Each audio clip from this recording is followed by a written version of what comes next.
at any time. Now, let's switch over to talking about measurements. In this example, I'm looking at a spread spectrum clock. It's easy to just drag and drop a measurement to determine the clock frequency and also include advanced statistics.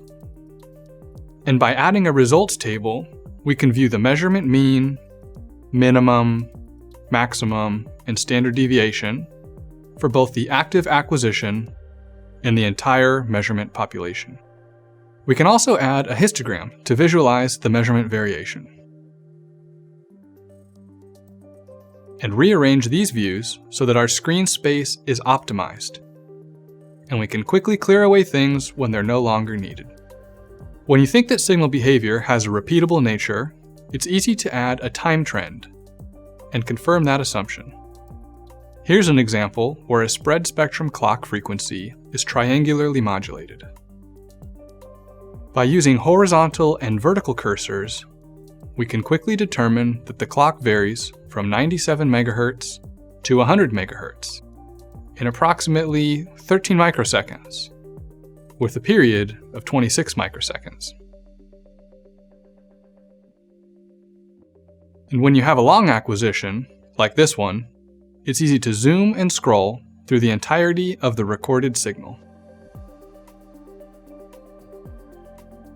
And when you know what you're looking for, like a pulse width less than 6.24 nanoseconds like in this example, you can also use the search functionality to pinpoint and cycle through each occurrence that meets your criteria. Notice that each occurrence is marked with a pink triangle in the zoom window. And when you're looking for signal anomalies that fail either mask or limit test conditions, it's easy to configure and customize by either drawing a mask region or a limit test that's based on a golden waveform. Your scope can be upgraded at any time to enable capabilities beyond what we have discussed in this video. And those available options can be reviewed in the Help License option menu.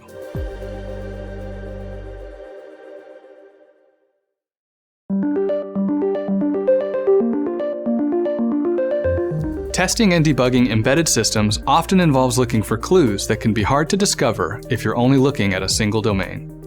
While correlating signals across multiple domains has traditionally been a painful and technically challenging process, SpectrumView on our 5 Series B MSO offers an incredible solution.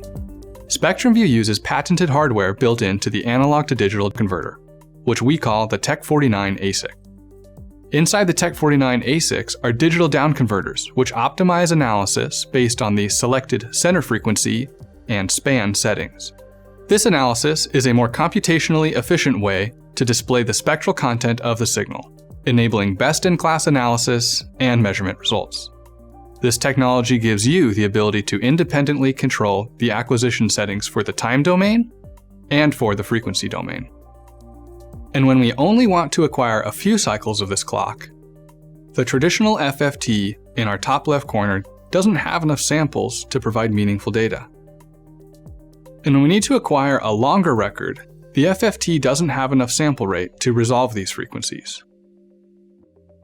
Notice that throughout all setting changes, the SpectrumView display in the top right remain unchanged.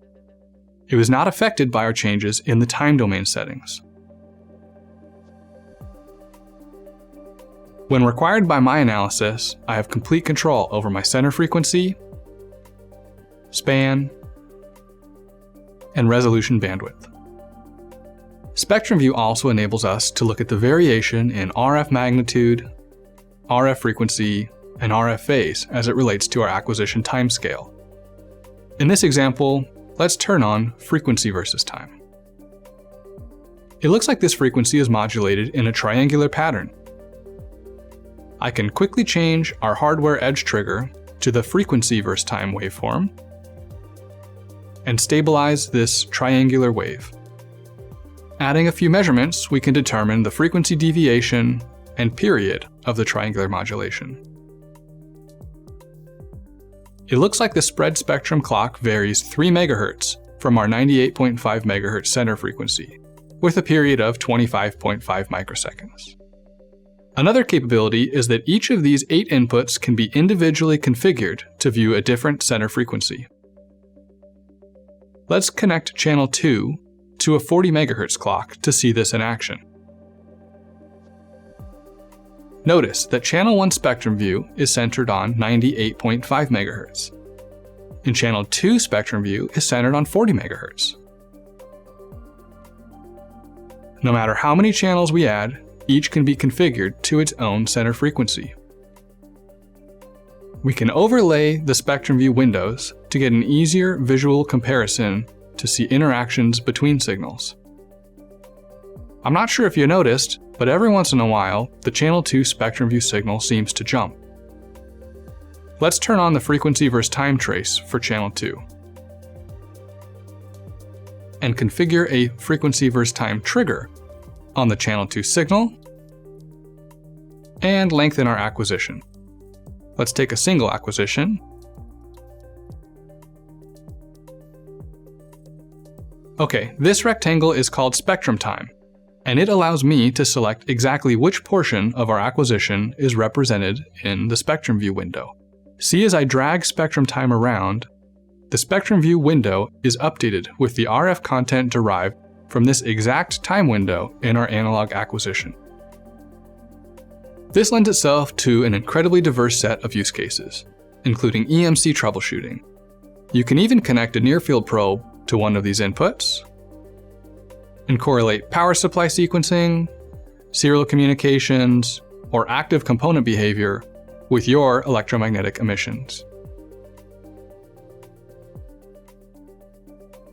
And when you're interested in more advanced RF measurements, you can install SignalView PC on your instrument, which will enable immediate vector signal analysis for measurements such as modulation analysis, adjacent channel power, spectrogram display, pulse analysis, and more.